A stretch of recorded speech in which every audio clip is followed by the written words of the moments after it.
Muy buenas noches, bienvenidos a Desacuerdo. Esta noche, una intensa actividad política en las casas vecinas. Perú y Argentina han sido el centro político de la noticia. Perú ha vivido un dramático episodio, definitivamente uno más de los dramáticos episodios políticos que vive nuestro país vecino. Definitivamente que una crisis estructural política que se puede remontar a la dictadura de Alberto Fernández Alberto Fujimori y los grupos armados que habían en el Perú entonces. Pedro Castillo hasta el pasado jueves ha sido el presidente de Perú y ante una segura vacancia presidencial que le prometía el Congreso, comete un error. Llama a cierre de Congreso a pesar de que la Constitución peruana en el artículo 143 así se lo autorizaría. Definitivamente comete un error dado que ordena cerrar el Congreso y logra con eso que se le acuse de golpista. Con ese argumento, a las pocas horas el establishment peruano convoca a esa reunión de Congreso que tenía prometida, declara la vacancia presidencial por incapacidad moral. Inmediatamente, en pocas horas después, posesionan a Dina Boluarte, no sin antes detener a la propia Guardia de Seguridad, detiene al presidente Castillo. Dina Boluarte, vicepresidenta de Perú, pocas horas antes se había alejado de Pedro Castillo. Estos hechos solo se pueden entender en un país que tiene una crisis política estructural, curiosamente no una crisis económica, pero sí una crisis política estructural, y además una sociedad muy compleja, una sociedad cruzada por el racismo, por el clasismo, y vamos a hablar de este tema con dos intelectuales peruanos. Pero antes de hablar de este tema, vamos a hablar de un hecho de suma importancia, también importantísimo para toda la región, pero en particular para la Argentina. La vicepresidenta Cristina Kirchner, expresidenta y por supuesto, sin duda alguna, la política más polémica del país vecino, es sentenciada a 6 años de cárcel y además inhabilitada de por vida para cualquier cargo público. Tienes el fallo, pero la respuesta al fallo ha sido igual de importante que el mismo fallo por la declaración que ha hecho Cristina, disparando contra el grupo Clarín, que supuestamente está detrás de todo, y afirmó además una cuestión central, que ella nunca más va a ser candidata a nada, ¿no? Esto, por supuesto, cambia todo el panorama político argentino, todo el escenario político argentino. Vamos a hablar de estos dos importantísimos temas. Seguimos en el próximo bloque con Gabriela Montaño y con Martín Granovic, que él es el director de Página 7, y Gabriela Montaño, subdirectora de CELAC. Quédese con nosotros.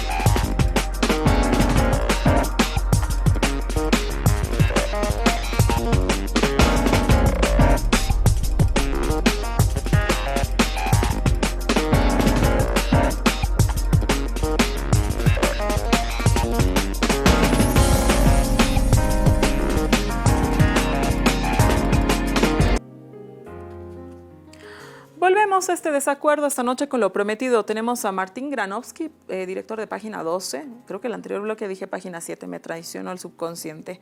Gabriela Montaño, subdirectora de la CELAC, con nosotros. Les damos la bienvenida, ambos están por Zoom. Martín, buenas noches. Gabriela, buenas noches. Buenas noches, ¿cómo están? ¿Bien? Gracias por estar con nosotros. Buenas noches, Susana. Buenas noches, Martín. Un placer compartir con ustedes esta noche. Muchísimas gracias a los dos por estar. Voy a empezar contigo, Martín. El fallo del tribunal condena a Cristina, no probó asociación delictiva, el cargo con más años de prisión, pero sí afirma que la presidenta argentina, la actual vicepresidenta argentina, se benefició con la pérdida para el Estado argentino de $1.000 millones y concesiones camineras a Lázaro Báez, un importante constructor que era amigo de Néstor. La presidenta contesta, responde y dice es la mafia judicial, coalición entre jueces y medios de comunicación, en concreto dispara contra el grupo Clarín. Algunos en la izquierda han comparado este juicio con el juicio que se le ha dado, que se le ha cometido contra Luis Ignacio Lula da Silva en Brasil. A ver, explícanos un poco este contexto, Martín. Cuéntanos un poco de qué se trata esto y qué es lo que pasó verdaderamente en Argentina. Desde hace un tiempo hay varias cosas juntas, pero una es efectivamente que desde hace un tiempo empezó lo que se llama, que es a lo que vos te referías, que es la causa vialidad. Es una causa por obras públicas en la provincia de Santa Cruz, que es la provincia donde nació Néstor Kirchner y donde se fue a vivir con Néstor Kirchner, Cristina Fernández de Kirchner, que es nacida en la provincia de Buenos Aires. Es una de las... es la gran provincia anterior a Tierra del Fuego en la Patagonia argentina. Digamos, la causa de las obras públicas, la causa, como se llama la causa vialidad, es por la que condenaron a Cristina en el tribunal oral en la condena, en la sentencia a la que vos te referías. Lo que es importante de esto es que ella se refirió a los medios de comunicación, específicamente a Clarín. Pero el punto es que los grandes medios de comunicación no siguieron en detalle. Sí lo hizo Página 12, diario del que, aclaro para que no haya, para que no me inhabiliten a mí, digo, no soy director, soy columnista, pero digo, sí lo hizo Página 12. Dos periodistas de Página 12, Raúl Colman e Irina Hauser, vienen siguiendo a lo largo de meses el argumento de las defensas y la debilidad de los testigos y la debilidad de las pruebas. Lo que falta, según me confió esta semana un abogado que seguía un jurista que seguía la causa, es, yo no soy abogado, lo digo en sus propios términos, es, esta causa no tiene materialización. Cuando le pregunté qué quería decir con que no tenía materialización la causa contra Cristina, dijo, es muy fácil, no hay pruebas, no están demostradas las pruebas, son acusaciones, no hay pruebas materiales, no está materializada la demostración. Y si no está materializada la demostración, no hay delito probado. Y si no hay delito probado, la persona debe ser absuelta. Bueno, no fue así con Cristina Fernández de Kirchner. Cristina denunció lawfare, que es la palabra que se viene utilizando en América Latina, y sobre todo a partir de que lo utilizó el abogado de Lula, a quien mencionabas vos, Cristiano Sanín Martins. El lawfare no es solamente un mecanismo jurídico, es un mecanismo de persecución que es jurídico-político de servicios de inteligencia y utilizando también y articulando con o derivado de los grandes medios de comunicación. Esto es lo que pasó en la Argentina. Lo que es interesante, y la propia Cristina enlazó en sus palabras al recibir el fallo en la semana que pasó, lo que es interesante que es una noticia no desmentida. Página 12 había publicado hace unos días que un grupo de funcionarios de Mauricio Macri y ahora del intendente, del alcalde, del jefe de gobierno de la capital federal, Horacio Rodríguez Larreta, fiscales, jueces y directivos del Grupo Clarín habían ido de viaje todos juntos en un viaje aparentemente, porque esto todavía no está demostrado, pero es un viaje aparentemente pagado por el grupo, que es uno de los grupos de medios más grandes de América Latina, a una estancia de Joe Louis, un magnate, la estancia del Lago Escondido, en la Patagonia Argentina. 3 días habían ido y vuelto de viaje. Digo, el turismo no es un delito, evidentemente, pero aquí lo que hay claramente es una mezcla. Digo, si uno tiene que mostrar cómo funciona el mecanismo, muestra la mezcla, muestra la promiscuidad, que es lo que de hecho hizo Cristina en su alegato final. ¿Cuál es la promiscuidad en este caso?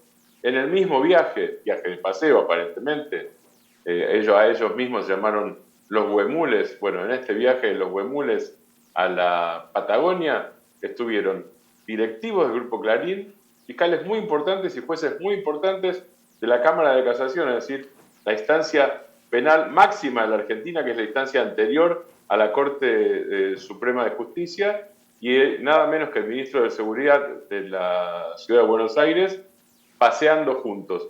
No es la primera vez que pasa.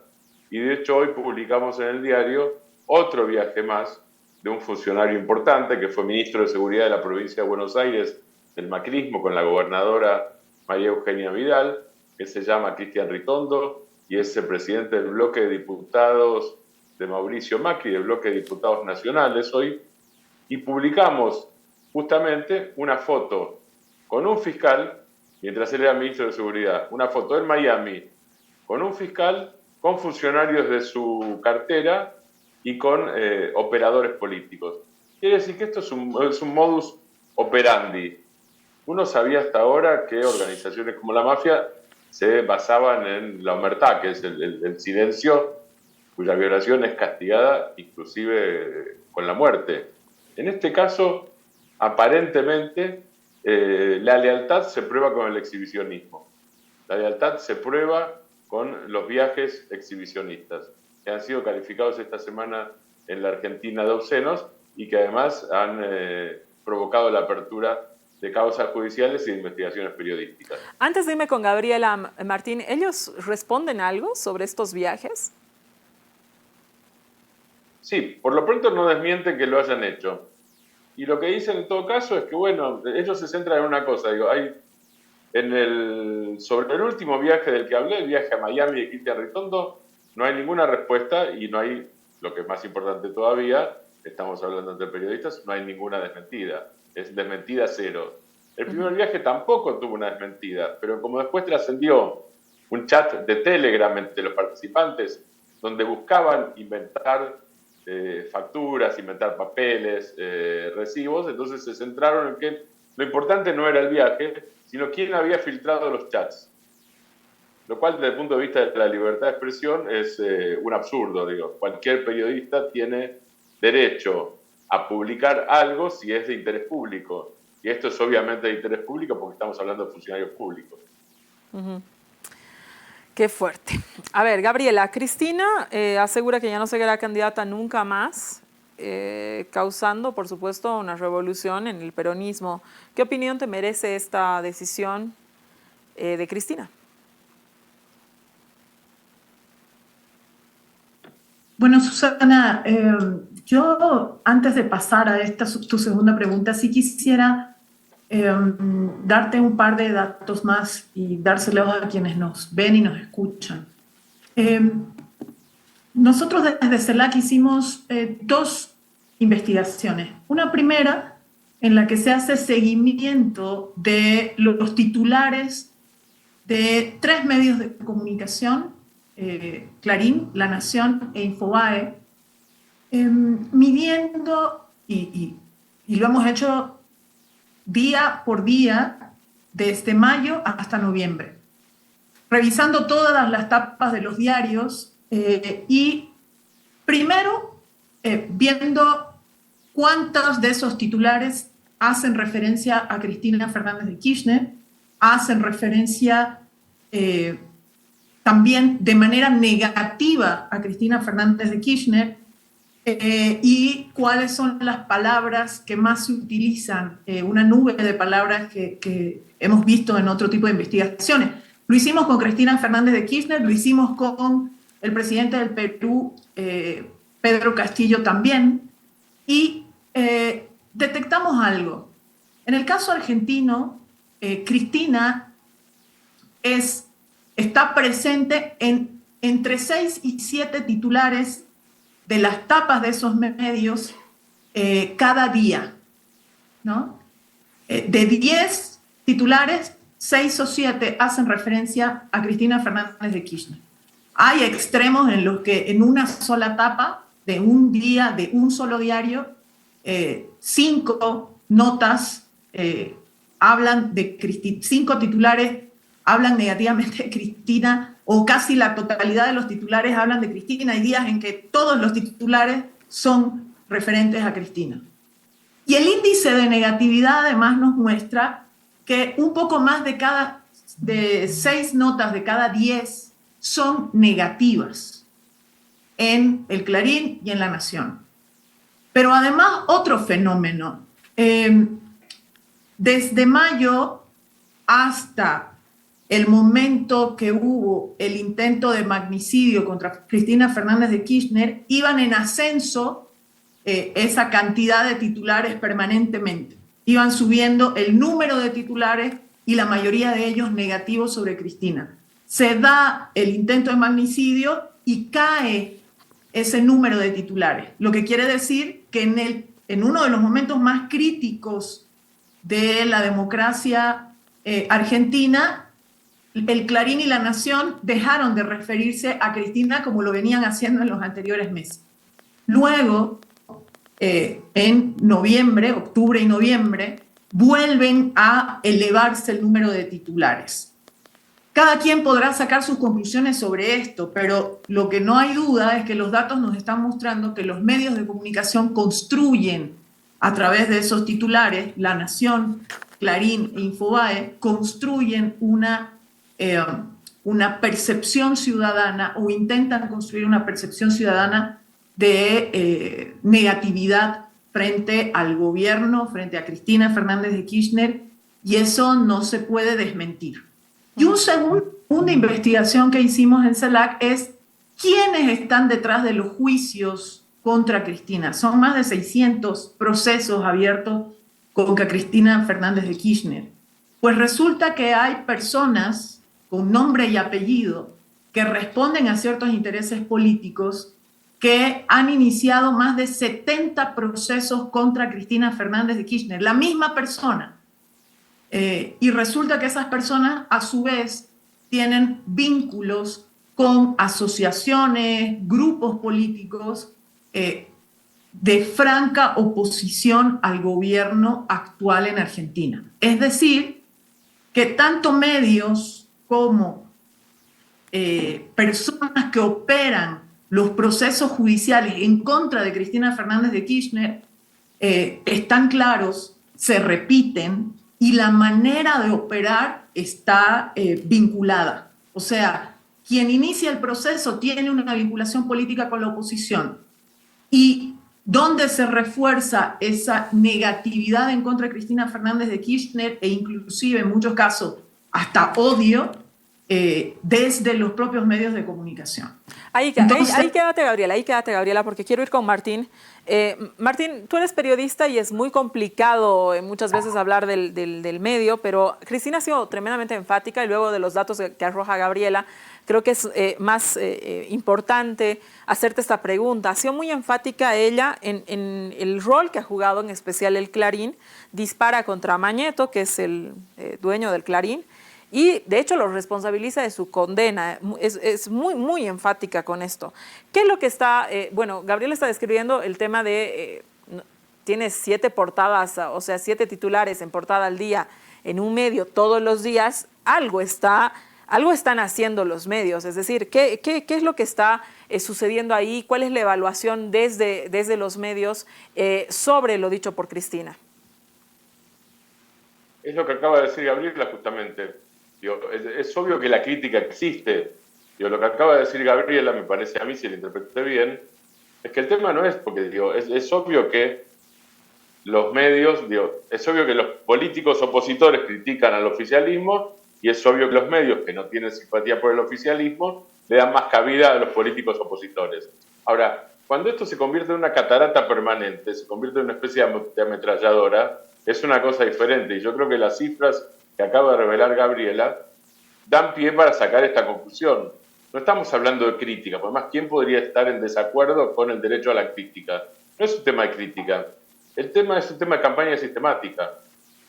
Y juntando las dos cosas, los datos de Gabriela con tu pregunta, a lo que Cristina Fernández de Kirchner se refirió en sus palabras ante el tribunal, fue a la existencia de esa campaña sistemática. Por eso ella se refiere en segunda persona a Héctor Mañeto, que es uno de los dueños del diario Clarín, y le dice directamente: señor Mañeto, yo no voy a ser su mascota, yo no voy a ser candidata en el 2023, estoy repitiéndolo casi textualmente, yo no voy a ser candidata en el 2023, yo no voy a tener fueros, si quiere, mande a buscarme en ese momento. Aclaro, para quienes nos están siguiendo en América Latina, que en octubre del 2023 habrá elecciones presidenciales y el 10 de diciembre del año que viene habrá un traspaso de gobierno a la fórmula que haya ganado esas elecciones presidenciales. Y agrego otra cosa, en mi experiencia, que es una experiencia informativa, yo la conozco a Cristina Fernández de Kirchner desde que llegó de legisladora a la ciudad de Buenos Aires en 1997, es decir, son unos cuantos años, nunca varió sus declaraciones públicas. Quiere decir, ¿en qué sentido lo digo? Sí cambió de opinión. Lo que digo es que mi experiencia hasta ahora, pero mi experiencia no es una percepción, esto es un dato. Hasta ahora, cuando dijo voy a hacer tal cosa o no voy a hacer tal cosa, lo cumplió. Digo porque hay especulaciones en la Argentina misma sobre si Cristina dijo que no va a ser candidata para despertar un operativo clamor y para que una buena parte del peronismo y del kirchnerismo le pidan que efectivamente revea su posición y sea candidata. Bueno, hasta ahora la experiencia es que cuando dijo frases así, las cumplió. Quiere decir que si esto se repite esta vez, que es lo que uno podría suponer, hay efectivamente un cambio drástico del panorama político. Ahora, ojo, ella no dijo me retiro de la política ni me retiro del liderazgo del peronismo. Dijo no voy a ser candidata, dijo. Claro, Dato a tener en cuenta. Claro, que son cosas distintas. Gabriela, desde tu perspectiva, ya para ir cerrando, ¿qué significa un peronismo sin Cristina candidata? Bueno, yo creo que se abre una fase en la que probablemente baje inclusive la tensión que ha habido en algunos momentos del actual gobierno en Argentina entre sectores del Frente de Todos, ¿no? Y es posible que inclusive este anuncio de Cristina Fernández de Kirchner incremente la posibilidad de reunificar el bloque popular hacia el 2023. Y yo creo que Cristina dijo algo más que me parece importantísimo. Muchos de estos mismos medios de los que hablamos tuvieron como titular de etapa al día siguiente de lo dicho por Cristina: Cristina no será candidata, como si eso hubiera sido lo único que dijo Cristina. O fallo histórico, ¿no? O fallo histórico, o sea, celebrando el fallo. Exactamente, ¿no? Cuando en realidad hay otras muchas cosas que dijo Cristina, y entre ellas que se trataba de un proceso de disciplinamiento a quienes no se arrodillaban frente a esos poderes fácticos, y que la democracia se ponía en riesgo cuando esos poderes que no fueron elegidos por el voto popular eran quienes en última instancia decidían los destinos no solo de las personas, sino de los pueblos en su conjunto. Entonces, yo creo que esas denuncias que hace Cristina son muy fuertes, y más que golpear a la militancia kirchnerista, a la militancia del Frente de Todos, a la militancia de cada una de las partes que forman el Frente de Todos, lo que genera es una posibilidad de consolidar mayores posibilidades de consolidar una unidad hacia el 2023. Ahora, para mí, en este momento, lo más importante no es quién será candidato o candidata el 2023 en Argentina, sino en torno a qué proyecto y a qué políticas públicas que se propongan se genera esa unidad, ¿no? Gracias, Gabriela. Gracias, Gabriela. Gracias, Martín. Martín, para cerrar, casi a modo de titular. Coincido totalmente, ese panorama abierto, coincido con el escenario que plantea Gabriela. Lo que hay es una persecución. Ahora, hay una lucha política no cerrada en la Argentina. No pensemos que esto cierra. Los medios son influyentes, pero no siempre determinantes. Y muchas veces en la historia de América Latina, inclusive con esta campaña sistemática de los grandes medios, los resultados han estado, los electorales y los políticos en general, los resultados han estado a favor de las fuerzas populares. Ejemplo Bolivia, ejemplo Brasil, ejemplo Ecuador, ejemplo Uruguay, y así podríamos seguir, y la propia Argentina también. Muchas gracias, Martín, por haberte dado cita hoy en Desacuerdo. Muchas gracias a ti también, Gabriela, por el análisis. Quédese con nosotros. Volvemos para hablar de lo que ha pasado en el Perú. Pedro Castillo, lo titulaba así un periódico, Pedro Castillo se durmió, se despertó siendo presidente y se durmió apresado, siendo apresado. Es un titular que me parece que refleja mucho sobre lo que ha sucedido. Ya volvemos con lo que está pasando en el vecino país. Quédese con nosotros.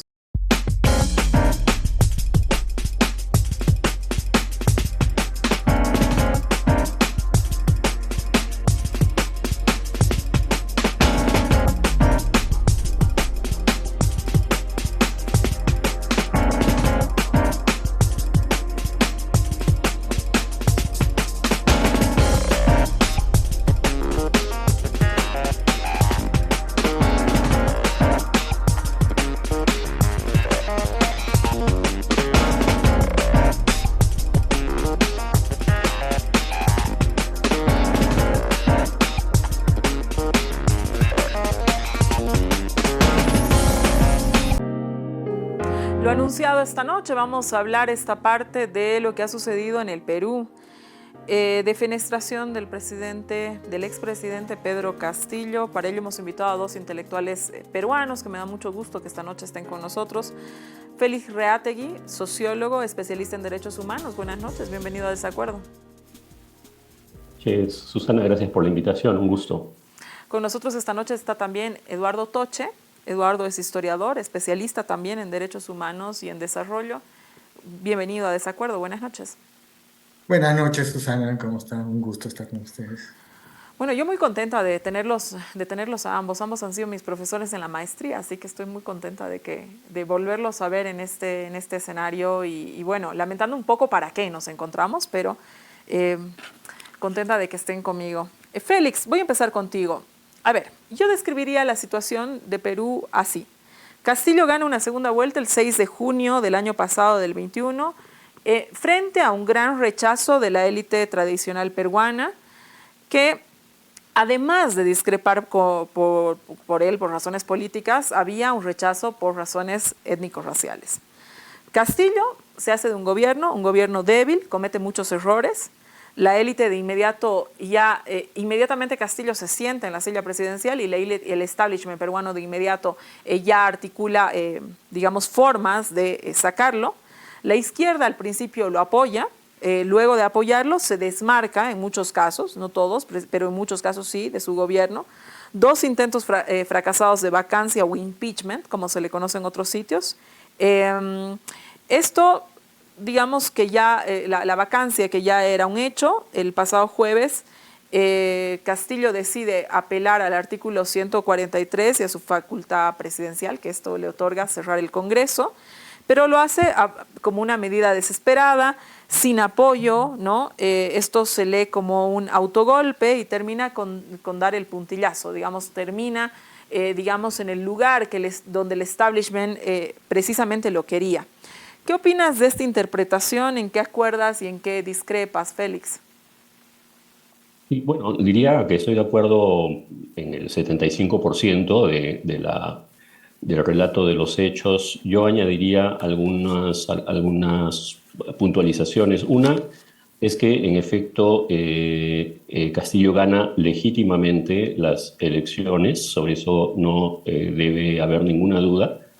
Pero las gana, por otro lado, con algo así como 45.000 votos de ventaja, ¿no? Estamos hablando de más o menos el 0.05% del electorado. Entonces, no se trata de una gran mayoría contra una pequeña minoría, sino en realidad de un electorado partido en dos, ¿no? Eso en primer lugar. En segundo lugar, en efecto, desde el primer día, ciertos sectores, podrían ser élites, podrían ser más genéricamente sectores de derecha, estaban en efecto en la empresa de desbancar a Castillo, y si bien esos sectores de derecha nunca han jugado del todo limpio en esa empresa, también es cierto que Castillo se los hacía fácil por la bajísima calidad de los nombramientos que hacía para ministros y la prontísima y enorme corrupción que surge a su alrededor y que plausiblemente lo toca, ¿no? Y lo último que diría yo es que en el momento en que Castillo decide cerrar el Congreso el miércoles pasado, uno, no es que estuviera seguro que iba a reunirse los votos para declarar la vacancia. Es más factible pensar que no se iban a reunir los votos. No sabemos qué lo llevó a tomar esa decisión. Y dos, esa decisión no se da en realidad usando el artículo señalado de la Constitución, sino que se da ya de una manera inmotivada por el propio Castillo, ¿no? Es una decisión completamente unilateral y es algo que no hay forma de encajar dentro del marco constitucional. Y entonces, como bien lo dices, finalmente yo lo pondría así: si la oposición de derecha y otras estaban buscando un pretexto para sacar a Castillo del gobierno, Castillo les da una razón real para sacarlo del gobierno, ¿no? Y creo que eso es más o menos una imagen de la situación bastante peculiar en la que terminamos encontrándonos. Ajá. A ver, Eduardo, vamos contigo. En Bolivia hemos tenido un gran intelectual, me imagino que lo conoces a propósito de tus estudios, que es René Zabaleta Mercado, que señalaba que la élite limeña se definía a sí mismo en oposición y desprecio a la sierra, es decir, que los sectores indígenas, a los sectores indígenas del Perú, que es precisamente de donde sale el profesor Castillo. Este clivaje, ¿este clivaje sirve para explicar lo que ha pasado el jueves o lo que venía pasando en contra de Castillo? En parte, como señaló Félix hace un momento, ¿no? Con lo cual también estoy completamente de acuerdo, y allí buscando algún tipo de precisiones que pueden darnos mejores luces de lo que está ocurriendo en este momento en Perú. Además de ganar por un margen muy pequeño, ¿no? Tenemos que ver el hecho de que Pedro Castillo gana la primera vuelta con 18%. Ese es su porcentaje. ¿Bien? ¿No? Ahora, en segundo lugar, ¿no? Sí es candidato de un partido al cual él no está adscrito, ¿no es cierto? Perú Libre, ¿no? Él estuvo como invitado, ¿no? En Perú Libre, entonces, que tenía una bancada en el Congreso no es exactamente, digamos, cierto, ¿no? Lo que tenía es una bancada que apoyaba, ¿no? Al Ejecutivo en tanto, ¿no? Pedro Castillo había salido presidente, había sido elegido presidente, ¿no? Como candidato de ese partido. Y luego va a ocurrir lo que todos hemos visto, ¿no? Es una bancada que empieza a deshacerse casi inmediatamente y de allí surgen por lo menos 3 o 4 bloques, ¿no? De los cuales solamente uno de ellos respondía en algo, ¿no es cierto?, a las, digamos, direccionalidades, ¿no? Que podría implementarse desde el Ejecutivo, desde Castillo, ¿no? Lo cual, nada de esto quita el hecho de que, en efecto, una característica de las élites, digamos, que añoran muchísimo, seguramente, ¿no? un país oligárquico, tal como lo fue hace 50, 60 años, y sigue siendo muy racista, muy obviamente racista, pero ojo, no es solamente contra Castillo. Si nosotros nos vamos al 2000 y lo que, digamos, rodeaba la, digamos, percepción de esta élite en torno al presidente Toledo, era exactamente lo mismo. En torno al presidente Humala era exactamente lo mismo. En torno al presidente Vizcarra era exactamente lo mismo. En torno al presidente Velasco, vamos a irnos incluso hacia atrás, ¿no? Muy atrás, era exactamente lo mismo. Es decir, no estamos hablando de un elemento, una característica y que irrumpe de repente, sino de algo que permanece a lo largo del tiempo y a lo mejor más allá de lo que podríamos, digamos, tener como percepción, buscar, ¿no? ¿Por qué sucede esto? ¿No? ¿Por qué hay esta continuidad dentro del comportamiento, ¿no? de las élites peruanas? En segundo lugar, no es que la izquierda apoye a Castillo. Hay que reconocer, porque si no vamos a entrar realmente en una situación muy complicada. El gobierno del presidente Castillo era un gobierno de izquierda. Y tenemos que empezar desde allí. Y la manera como las izquierdas dentro del gobierno del presidente Castillo empiezan a establecer sus tensiones es producto de sus propias inmadureces, ¿no? Digamos, de su propio infantilismo. Claro. La incapacidad de poder ponerse de acuerdo mínimamente para lograr la sostenibilidad de un gobierno que a todas luces partía por debajo de la línea de flotación, ¿no es cierto? Por debajo de la línea de flotación, porque con 18% no puedes armar un gobierno.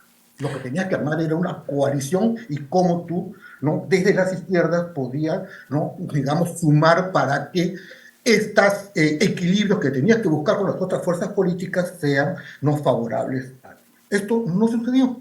y no sucedió por errores de todo y seguramente por error fundamentalmente del propio presidente. Ahí quiero que te quedes, Eduardo, porque me parece tremendamente importante lo que acabas de señalar y esa era mi pregunta de alguna manera, Félix. Castillo entra como un presidente prácticamente improvisado, llega al poder un poco, y como decimos en un léxico coloquial, y casi de carambola, y no por esa acumulación histórica de los plebeyos en Perú, ¿sí? ¿No? Diferente, digamos, un poco a lo que podríamos decir que ha pasado en Bolivia, ¿no? Sin embargo, para bien o para mal, ¿no es cierto? Este es un representante de los sectores populares, lo es, ¿no? Es decir, un enemigo de lo que se entendería un enemigo de la élite aristocrática, esa élite aristocrática racista que de pronto ha marcado marca su línea en el tiempo, ¿sí?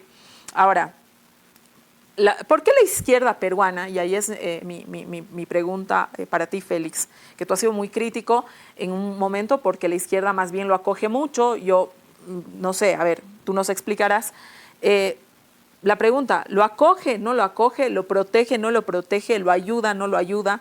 Se muestra más bien como una izquierda más teórica, una izquierda más de café, ¿no es cierto? Más bien parte de una élite intelectual que, digamos, intentando dar cuerpo y forma, ¿no? En el mundo de las ideas, en el mundo del debate político, en este campo que es el que construye los sentidos comunes a favor del gobierno del Castillo, con todas las contradicciones que este gobierno tenía, por supuesto. Había elementos para decir que el gobierno de Castillo capaz y estaba muy lejos de pronto en cuestiones ideológicas a veces que de la izquierda, pero no había otro gobierno popular. Este es el gobierno popular que el Perú tenía, no tenía otro. A ver, yo tengo algunos matices de diferencia frente a esa lectura. Bueno, claro, Castillo llega a la presidencia como un presidente improvisado, en realidad como han llegado casi todos los presidentes peruanos en el último cuarto de siglo.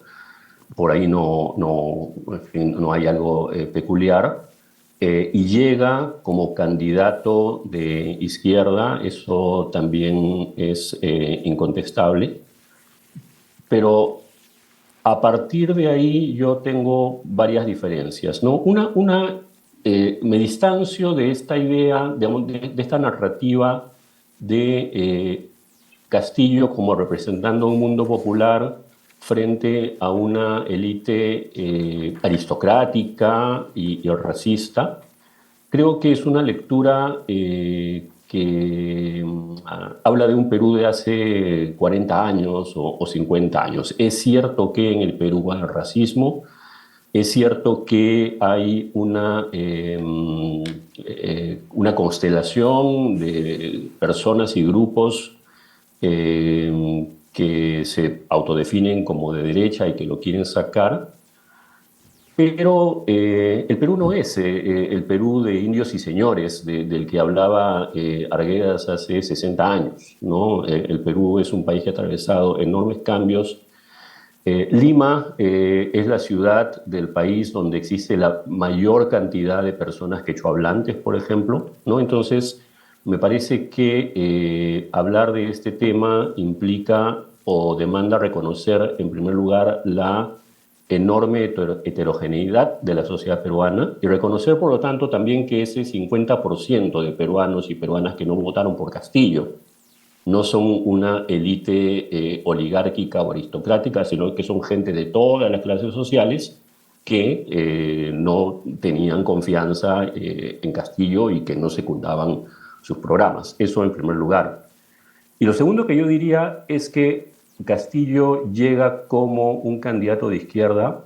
Nominalmente se puede decir que el suyo es un gobierno de izquierda, pero en realidad yo discuto que haya sido un gobierno que haya llevado adelante un programa de izquierda, ¿no? Yo no encuentro, salvo 2 o 3 excepciones, nada que haya hecho Castillo que debiera o que pudiera ser razonablemente acogido por un proyecto de izquierda, ¿no? Doy como ejemplo simplemente un botón, ¿no? Castillo lanza lo que él llama una segunda reforma agraria, nombre que tiene enormes resonancias por la reforma agraria que hizo Velasco Alvarado en los años 70.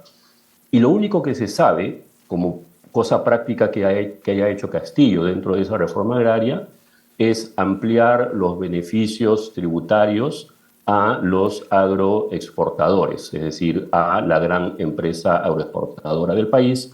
Los pequeños productores campesinos siguen esperando algo de esa reforma agraria, ¿no? No me extiendo en ejemplos, lo menciono solo para remarcar esta idea. A mí no me ha parecido, me sigue pareciendo difícil de explicar que una izquierda o que las distintas izquierdas que hay en el país hayan acogido a un presidente que hacía todo lo contrario de lo que una agenda progresista podía secundar, ¿no? Y estoy dejando de lado aquí, obviamente, todo el tema de la corrupción, ¿no? Para centrarnos en el tema, yo no veo, sinceramente, qué había de izquierda en este gobierno que justificara que el resto de las izquierdas se adhiriera a ese proyecto o, en todo caso, se mantuviera en silencio frente a una serie de actos y tendencias del gobierno que merecían crítica. Eduardo, desde tu perspectiva, ¿cómo haces tú esta lectura en torno prácticamente a la misma pregunta y luego saltar un poco para ir un poquito más allá en el análisis de la dificultad que tienen luego también los sectores populares y de izquierda de llegar al poder, ¿no? La dificultad más todavía en sociedades donde las élites políticas y económicas ocupan, ¿no? ciertos espacios donde es difícil, digamos, combatir a estas élites. Y muchas veces estas izquierdas o estos sectores populares, al no encontrar, digamos, ciertos caminos o cuando los caminos están llenos de vetos, llenos de zancadillas, ¿no es cierto?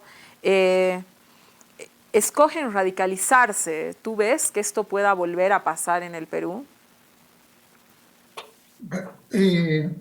Varias cosas allí, ¿no? De acuerdo con Félix, que una lectura, digamos, del país donde coloquemos por un lado un bloque oligárquico, por otro lado un bloque popular, digamos, seguramente no es parte del problema. Es decir, estamos haciendo una muy mala lectura, ¿no?, de lo que ha ocurrido, ¿no?, durante las últimas décadas, en donde se han producido cambios muy rápidos y muy profundos. Uno, digamos, y creo que visualiza todo esto, es que en un lapso, digamos, de tiempo muy reducido, pasamos de ser un país eminentemente rural a ser un país eminentemente urbano. Nosotros somos un país en donde el 80% de peruanas y peruanos habitamos en las ciudades. Entonces, este es un dato importante. ¿Por qué?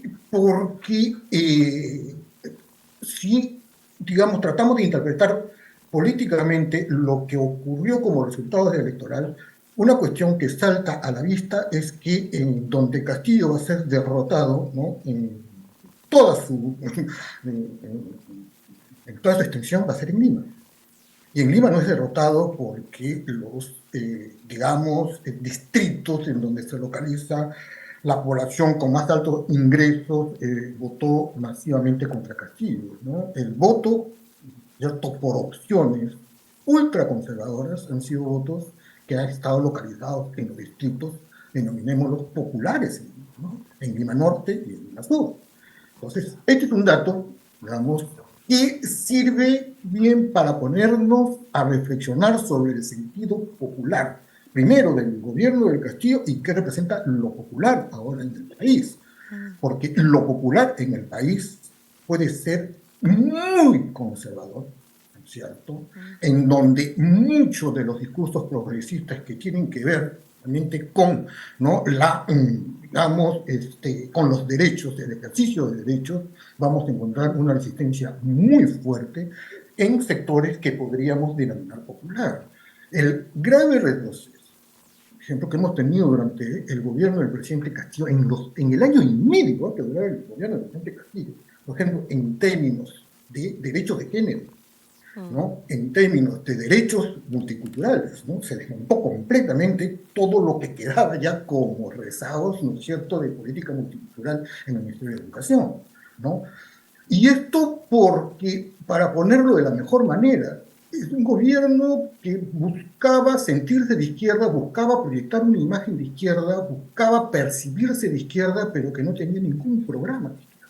No tenía absolutamente ningún objetivo que podríamos nosotros definirlo, ¿no es cierto?, como un gobierno de izquierda, ¿no?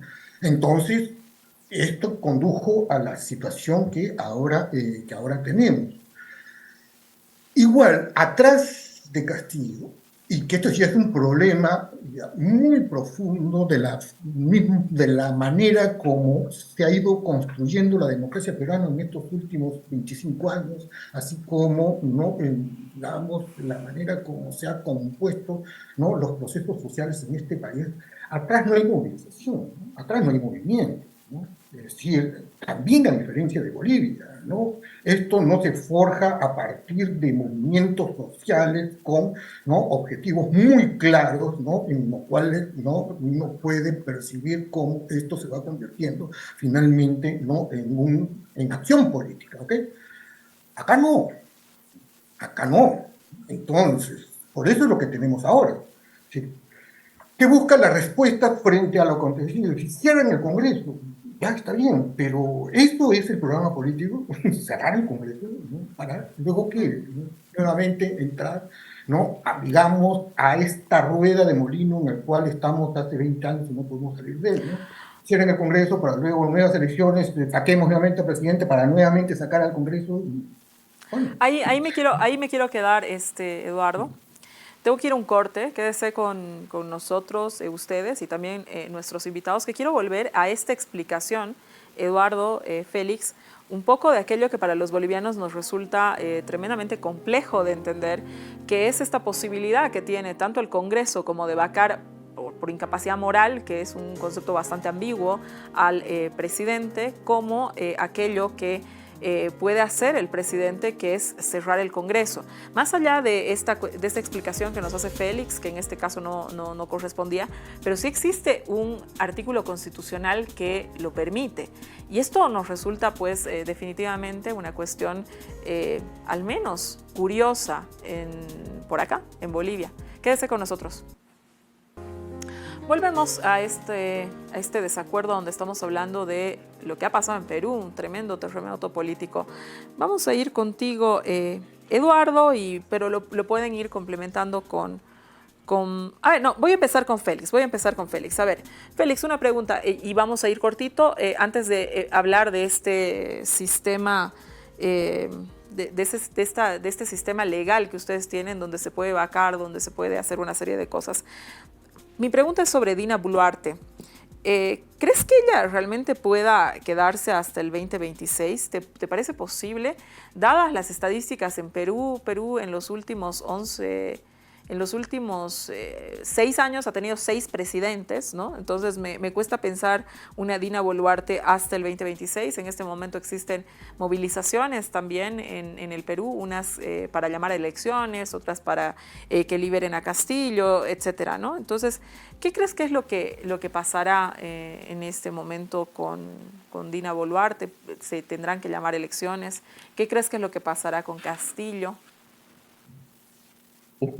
Es bueno plantear esa cuestión porque lo que hay que evitar es llegar a creer que con lo de la última semana la crisis ya terminó, ¿no es cierto? Esto todavía está abierto, esto continúa, el final de toda esta saga es desconocido y entonces sobre las oportunidades de permanecer hasta el 26 de Dina Boluarte, yo distinguiría 2 cosas, ¿no? Una, obviamente, la más gravitante es que, en efecto, el contexto social y político del país hace dudoso, o por lo menos hace difícil que se quede. Has mencionado las movilizaciones.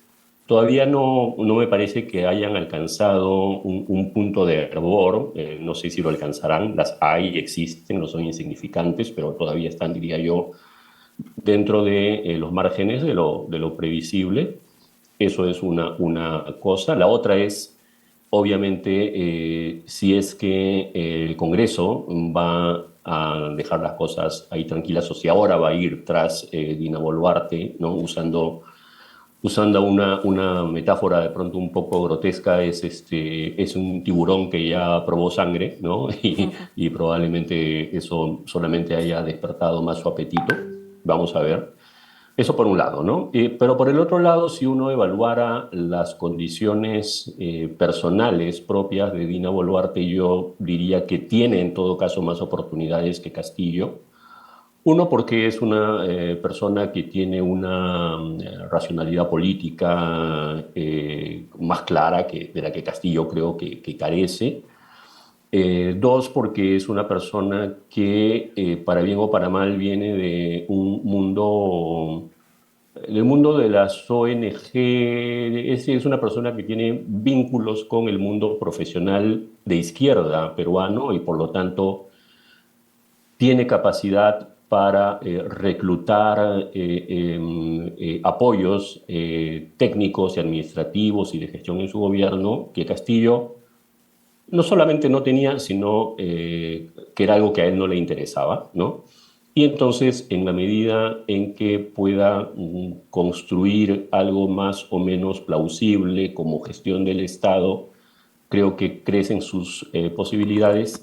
También porque, y esto tendemos a olvidarlo, porque la gente del Congreso es tan impreparada políticamente y tan poco capaz de actuar coordinadamente y planificadamente como el propio Castillo, ¿no? Diría yo que Castillo ha sido un rival a la altura de este Congreso, pensándolo por lo bajo, ¿no? Entonces, alguien que tenga un poco más de capacidad puede sostenerse, ¿no? Pero, insisto, el final es abierto, hay que ver todavía lo que pase en las próximas semanas. Esto no ha terminado, creo que ese es Gracias, el Félix. mensaje que hay que... Gracias, Félix. tener. A ver, Eduardo, en cuanto al sistema político peruano, así muy cortito ya, porque tenemos que cerrar.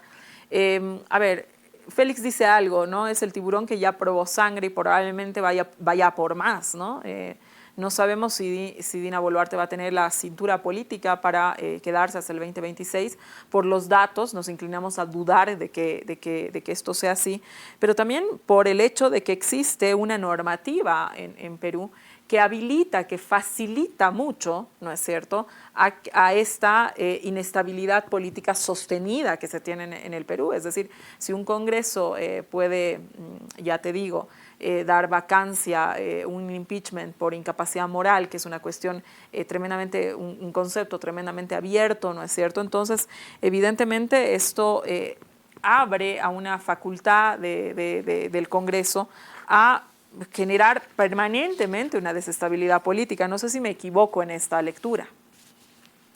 Sí, el diseño fue establecido para, digamos, formular lo que los juristas peruanos denominan un sistema híbrido. Es decir, el sistema político peruano no es ni parlamentarista ni presidencialista, ¿no? En la cabeza de ellos, ¿no? Sino un sistema híbrido. Y por lo tanto, ¿no? El diseño estaba dirigido a buscar, a obligar, comillas, ¿no? A que Ejecutivo y Legislativo estén en permanente acuerdo, en permanente consenso, ¿no? Buscar el acuerdo y no buscar la imposición, ¿no? De un poder sobre el otro. Obviamente esto te exige actores políticos de alta calidad, lo cual nunca tuvimos, ¿no? Y el gran problema que hemos tenido, ¿no? Durante las últimas décadas y fundamentalmente, ¿no? En la situación actual, ¿no? Son políticos, como decía Félix, que simplemente no pueden ser políticos porque no tienen ni capacidades ni habilidades políticas, ¿no? Es decir, por más que buscáramos, ¿no? La necesidad, y por más que hubieran tenido voluntad, ¿no? Tanto el Congreso como el Ejecutivo, de buscar acuerdos, no lo podían hacer porque no sabían hacerlo. ¿ok? Entonces, lo único que hacían era, digamos, lo que buenamente, seguramente, ¿no? Han podido darse, ¿no? De algún tipo de habilidad, que era la confrontación, bueno, donde todos terminan perdiendo. Y donde todos terminan perdiendo porque todos estaban débiles. Es decir, es el peor escenario que pueden buscar actores políticos de las características que tienen los partidos peruanos, es buscar confrontación, porque ninguno de ellos va a sobrevivir en confrontación. Es decir, en segundo lugar, ¿no? Dina Boluarte, aquí, bueno, llegó, ¿no? Sin proponerse, ¿no? Y, digamos, con un terreno que es allanado por el propio Congreso. No nos olvidemos que Dina Boluarte tiene una serie de acusaciones que el propio Congreso luego lo retira para allanarle el camino hacia la presidencia, ¿ok? Ya, esto es un punto, ¿no? En donde, digamos, podríamos nosotros entender como entendimientos, ¿no? Entre el actual Ejecutivo y el Congreso. Pero por otro lado, la designación, perdón, del gabinete de ministros el día de ayer deja entender de que han optado por salir completamente del espacio político, no hay ninguna figura política allí, y preferir, ¿no? Nombrar a personas, comillas, técnicas. Es decir, todos los ministros son funcionarios del Estado, ¿no es cierto?, que han sido promovidos a ser ministros, lo cual le puede llevar a Dina Boluarte cierta estabilidad momentánea, pero donde tampoco nosotros podremos, ¿no es cierto?, aspirar a que las cosas puedan estar más o menos estabilizadas en los medianos plazos, ¿no? Es decir, tú recortas tu capacidad política, tu capacidad de acuerdo y de negociaciones con los otros actores y con las organizaciones sociales.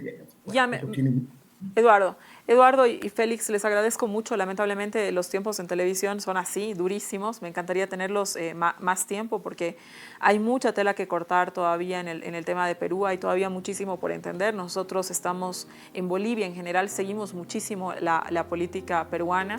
Por supuesto que tiene un impacto también comunicacional, no solamente y en el análisis, lo que suceda en el Perú. Así que les agradezco muchísimo a los dos por haberse dado cita esta noche en Desacuerdo. Buenas noches y gracias por haber estado acá. No, gracias a ti. Gracias, un gusto. Gracias a ustedes por habernos acompañado esta noche conmigo. Hasta el siguiente domingo. Buenas noches.